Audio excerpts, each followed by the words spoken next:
कहानी की शुरुआत में आज की कहानी में मैं हमारे सबके चहेते सॉन्ग जुंग के का ड्रामा लेकर आई हूँ। कहानी की शुरुआत में हमें हमारे मेन लीड का सीन दिखाया जाता है जिसका नाम युन ह्यून वू होता है। जैसा नाम वैसा काम। युन ह्यून वू जो कि अपने अकाउंट में 600 मिलियन अमाउंट ट्रांसफ़र करवाता है, वहाँ बैठी लेडी बड़ी खुश होती है और पूछती है कि भाई साहब इतनी छोटी उम्र में इतना पैसा कहाँ से लाए, ये हार्डवर्क था या लक, हमें भी तो बताओ, हमें भी तो पता चले। पर हमारा हीरो तो कुछ भी नहीं कहता है। हमें कहानी में एक हफ्ते पहले का सीन दिखाया जाता है। यो ह्यून ऑफिस में जाता है और पूरी रात बैठकर वर्क करता है और स्टाइल में कोट पहनकर नीचे कंपनी में आता है। वो एक ओल्ड मैन को व्हील चेयर पर बैठा कर ले जा रहा था। हमें पता चलता है कि वो कंपनी के चेयरमैन हैं जिन पर घोटाले का इल्ज़ाम लगा होता है। हमारा यो ह्यून तो उन्हें मीडिया से बचा कर ले जा रहा होता है। अब हमें एक प्रोसिक्यूटर सियो मिन युंग का सीन दिखाया जाता है। वो कहती है कि मैं सुन यांग रुक को नहीं छोड़ूंगी, तुमने बहुत घोटाले कर लिए हैं, अब तुम्हें कोरिया की जेल में सड़ना होगा क्योंकि यहाँ पर करप्ट लोगों की कोई जगह नहीं है। वैसे मैं आपको बताती चलूँ कि मैडम जी इस कहानी की फीमेल लीड है। कंपनी में एक इवेंट होता है। अब हमें असिस्टेंट मैनेजर का सीन दिखाया जाता है। वो टेबल पर बॉटल्स रखता है पर हमारे हीरो साहब वहां आकर उसे बोतल रिप्लेस करने को कहता है। वैसे तो आप लोगों की जानकारी के लिए मैं बता देती हूँ कि हमारा हीरो कोई सीईओ वगैरह नहीं है बल्कि एक एम्प्लॉय है जो कि कंपनी में बहुत ही ट्रस्टवर्दी पर्सन है। वो बोतल रिप्लेस करने को इसलिए कहता है क्योंकि चेयरमैन को उससे एलर्जी होती है।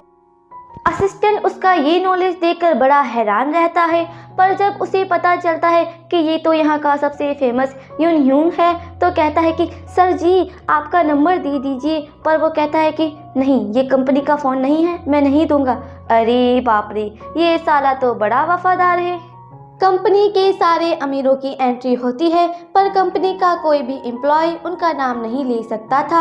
इसी वजह से उन्हें नंबर्स में डिवाइड करके रखा जाता है, जैसे पहला बेटा फर्स्ट अल्फा और उसकी वाइफ 10 अल्फा। बाप रे बाप, क्या फैमिली है और क्या क्या रूल्स। 11 अल्फा बड़े गुस्से में आता है और अपने डैड से कहता है कि डैड आपकी इस कंपनी में मैं नहीं रहूँगा और आपका साथ भी नहीं दूंगा। उसके डैड कहते हैं कि कमीने, मैंने तुझे नाम दिया, पैसा दिया, शोहरत दी, सब कुछ दिया, तेरे पास है ही क्या? ये सब मैंने तुम्हारे लिए ही तो किया है। पर नवाब साहब कहते हैं कि नहीं डैड, आपने मेरे लिए कुछ नहीं किया है और अब मैं भी नहीं करूँगा। एक तो बूढ़ा, ऊपर से बेटे की ऐसी बातें सुनकर उसे हार्ट अटैक आ जाता है, पर वो तो वहाँ से भाग जाता है। युन ह्यून वहाँ आ जाता है और उन्हें देख लेता है और उन्हें हॉस्पिटल लेकर जाता है। अब अमीरों की फैमिली इकट्ठी होती है। उन्हें बताया जाता है कि चेयरमैन की इमरजेंसी सर्जरी हो रही है, पर वो ये बात सभी से छुपाने को कहते हैं जिससे मीडिया को ये बात पता ना चले और स्टॉक की प्राइस ना गिरे। पर वो सोचते हैं कि अनाउंसमेंट कौन करेगा, जिस पर सभी ये फैसला करते हैं कि चेयरमैन का बेटा ही ये करेगा जो कि भाग चुका था।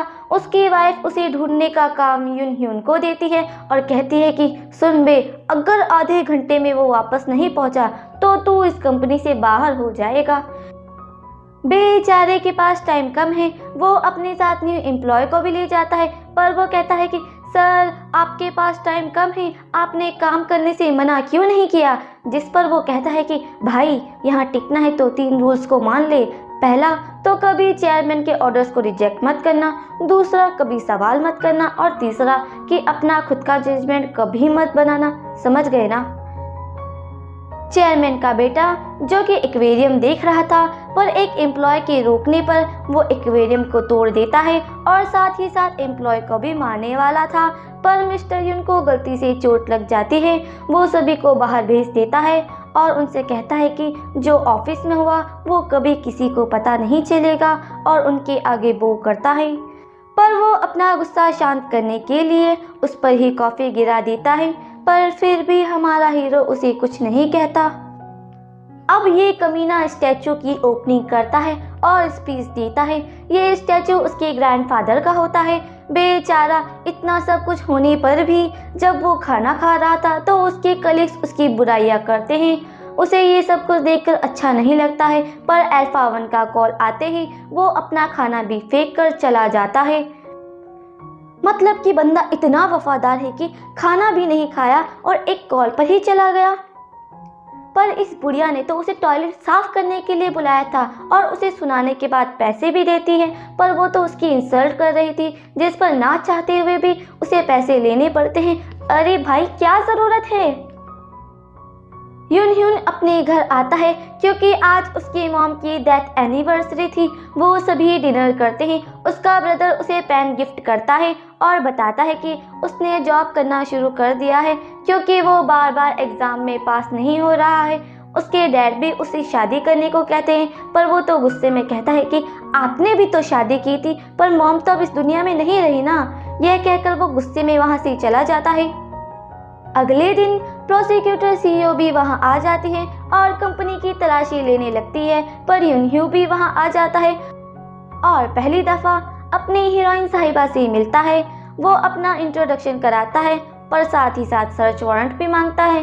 मैडम कहती है कि मैं इन कमीनों को नहीं छोड़ूंगी, पर वो कहता है कि मैडम, इस कंपनी में सभी आपको ग्रिम रीपर इसी वजह से बुलाते होंगे क्योंकि आपका रवैया ही ऐसा है।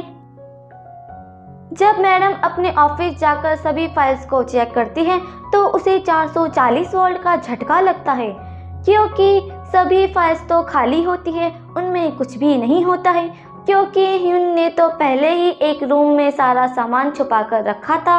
उसे असिस्टेंट पर भरोसा हो चुका था, इसलिए सभी फाइल्स को डिस्ट्रॉय करने का ये टास्क उसे दे देता है। आज के हुए इस मसले को उसने सुलझा दिया था। वो सभी के पास जाकर बोग करने लगता है, पर एक अच्छे वाले अंकल उसकी तारीफ करते हैं। वो बताता है कि वो चेयरमैन का 4th सन है, पर कुछ रीजंस की वजह से उसने अपनी फैमिली से दूरी बना ली है। पर वहाँ एक लेडी की एंट्री होती है, वो उसी अच्छे अंकल की वाइफ होती है। अंकल जी भी उनकी ही वजह से फैमिली से दूर हुए थे और एडवाइज़र बन गए थे। मोहतरमा वहां आकर सभी को 3% का लालच देती है और बदले में बेटे का पूछती है। असिस्टेंट मैनेजर अब यूनह्यून के पास आता है और कहता है कि सर, इम्पोर्टेंट फाइल्स में मुझे ये डॉक्यूमेंट मिले हैं, ज़रा देख लो।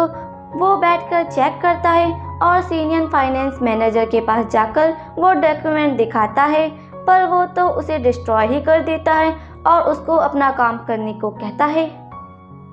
अब चेयरमैन का बेटा उसके पास आता है और कहता है कि भाई, तुम मुझे ज़्यादा अच्छे से समझते हो। इस कंपनी को मुझ जैसे पर्सन की ज़रूरत नहीं है, बल्कि तुम्हारे जैसे एम्प्लॉय की ज़रूरत है। पर वो उसे उस दिन के लिए शुक्रिया भी अदा करता है, पर वो सोचता है कि ये साला जैसा भी हो है तो ईमानदारी, मुझे इसे सब बता देना चाहिए। और उसे जाकर सब बता देता है क्योंकि उसने फ़ोटो जो खींच कर रखी थी, पर वो तो उससे रियल डॉक्यूमेंट मांगता है और साथ ही मिस्टर किम को भी बुला लेता है। पर ह्यूंग तो सब सच बता देता है, जिस पर वाइस चेयरमैन उसे निकाल देते हैं और ह्यूंग को उसकी जगह दे देता है और कहता है कि ये तुम्हारा पहला मिशन है जो तुम्हें पूरा करना होगा।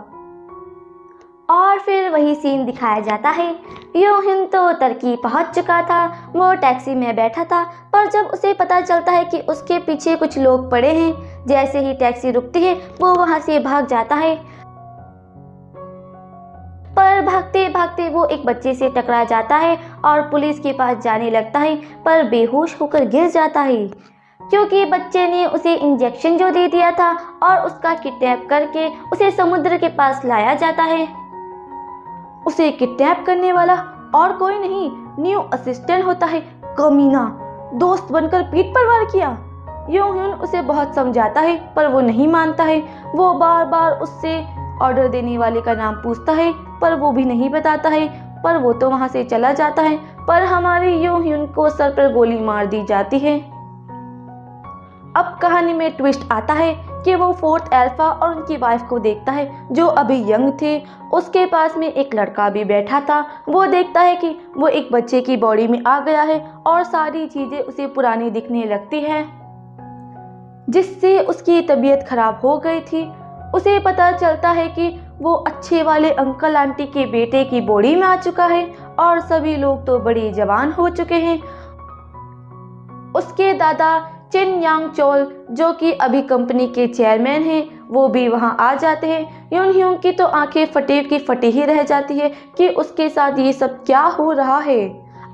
अगर आपको वीडियो अच्छी लगी तो लाइक एंड सब्सक्राइब ज़रूर कीजिएगा। थियामू।